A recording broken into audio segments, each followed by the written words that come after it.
आपण बघत आहात आवाज कसमादेचा। बनावट जन्म दाखल्यावर निवडणूक लढवली। बागलाण तालुक्यात सरपंच अपात्र। 3 अपत्य लपवून खोटी माहिती। विभागीय अप्पर आयुक्तांचा मोठा निर्णय। बागलाण तालुक्यातील जामोटी ग्रुप ग्रामपंचायतीच्या सरपंच वंदना पोपट ठाकरे यांना मोठा धक्का बसला असून त्यांना अपात्र घोषित करण्यात आलं आहे। 3 अपत्य असतानाही खोटी माहिती देत बनावट कागदपत्रांच्या आधारे त्यांनी नामनिर्देशन अर्ज दाखल केल्याचा आरोप सिद्ध झाला। या प्रकरणी सखुबाई रोडू साबळे व इतर सदस्यांनी विभागीय अप्पर आयुक्तांकडे अपील दाखल केलं होतं। त्यानंतर गटविकास अधिकारी साक्री तसेच कुडाशी प्राथमिक आरोग्य केंद्र आणि संबंधित ग्रामपंचायतींमार्फत सखोल चौकशी करण्यात आली।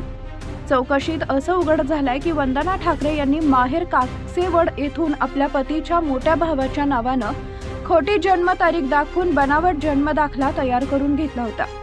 या प्रक्रियेत त्यांच्या कुटुंबातील सदस्यांच्या सांगण्यावरून नोंद करण्यात आल्याचं अहवालात नमूद आहे।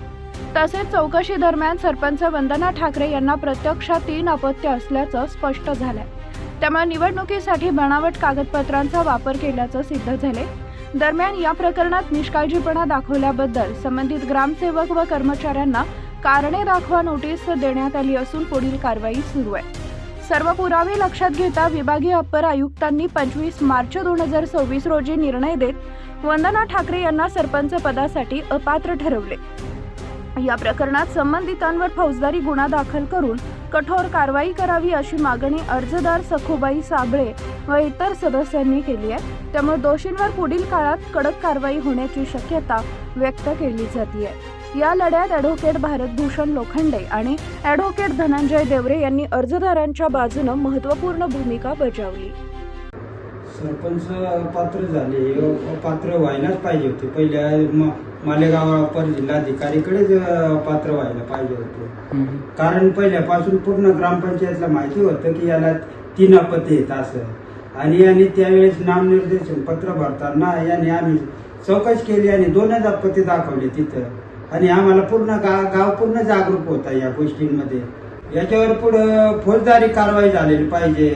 कमीत कमी याला 7-8 वर्ष शिक्षा झाली पाहिजे, जेणेकरून भविष्यात येणाऱ्या पिढीला सुद्धा कळायला पाहिजे की हे असे प्रकार व्हायला नको।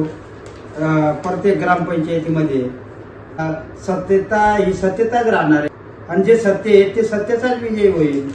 फौजदारी गुन्हा यांच्यावर दाखल व्हायला पाहिजे। आणि तिकडचे पण हे साखरी गटविकास अधिकारी जे तिकडचे जे बोगस जन्म नोंदणी केलेले त्यांच्यावर बी फौजदारी गुन्हा दाखल व्हायला पाहिजे। ग्रामपंचायतीने जी नोंद केली या सर्वांवर गुन्हे दाखल व्हायला पाहिजे। आणि तो अजून बाजार समितीमध्ये संचालक आहे त्याचं बी पद जायला पाहिजे। हे 3 अपत्य असल्यावर सुद्धा हे कसं काय यांना नामनिर्देशन पत्र भरून कसं काय निवडणुकीला उभे राहतात याच्या बी शासनाने प्रत्येक स्तरावर चौकशी करायला पाहिजे। त्यांनी जो ग्रामपंचायत 2.5 वर्ष तो 2.5 वर्ष बाय आतापर्यंत याची पूर्ण शहानिशी करून पूर्ण चौकशी करून किती यांनी भ्रष्टाचार केला हे उघडकीस करायला पाहिजे।